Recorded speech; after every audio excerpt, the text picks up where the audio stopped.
Pow, pow, pow.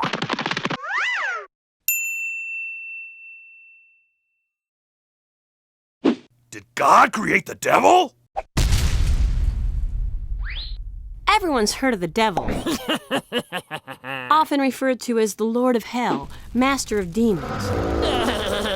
For many, the devil represents darkness, evil, death, and for some reason, chocolate cake.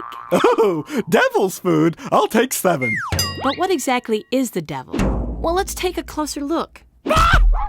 In Christianity, there is some debate as to who or what the devil actually is. Some believe that the devil is only a symbol for sin in the world. From this perspective, the stories told throughout history by our ancestors use the devil as a metaphor, a personification of the evil that can arise within our hearts and our minds. The times when we turn away from God, when we give into temptation and act out of selfishness instead of God's love. Me! For instance, people who see the devil as a symbol of evil would say that in Matthew chapter 4, verses 1 through 11, when Jesus was tempted by the devil in the desert, there was not a guy in a red suit and horns talking to Jesus. Rather, the devil represented a voice of temptation that Jesus was experiencing internally. You wouldn't know to look at me, but I am being really tempted right now. Man, those stones look tasty. On the other hand, many people believe that the devil is a spiritual force that is the source of all evil on earth. That the devil is something outside of us that is continually trying to possess us and lead us astray with earthly desires to disrupt our relationship with God. God's not so great. Now, having stuff and cheap thrills, that's where it's at. Some also believe that there is an ongoing spiritual war between God and the devil. Let's do this! Oh, it's on. But while there is disagreement as to whether the devil is an actual being and the source of all evil, or just a symbolic personification of evil, both sides can agree that there is indeed evil in the world. But where did this evil come from?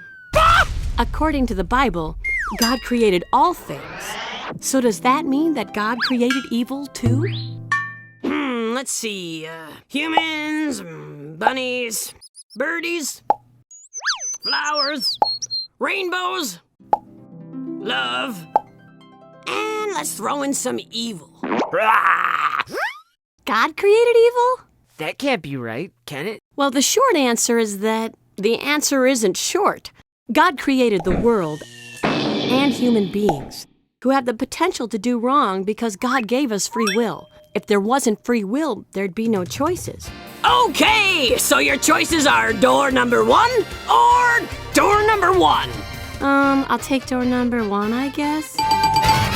Without the ability to choose, we couldn't be in a real relationship with God, which was the whole reason God made us in the first place. But knowing why God created a world where evil was possible doesn't make it any easier to deal with temptation and the effects of human sin. Hey, aren't you in my algebra class? Yeah. So boring, right? Anyway, do you want to go out on Friday, like to a movie or something? We could make out or whatever.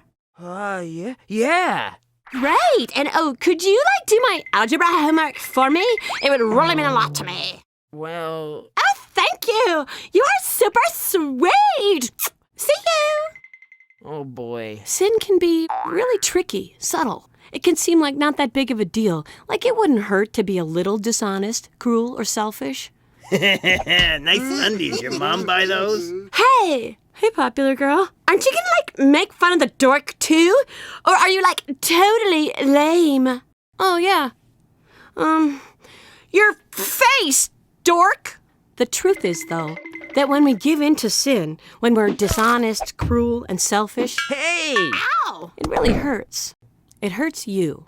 It hurts the people around you. Does anyone have ibuprofen? And we cut ourselves off from our relationship with God. The good news is that God defeated evil, even our sin, through Jesus' death and resurrection, and is recreating our world to its original goodness.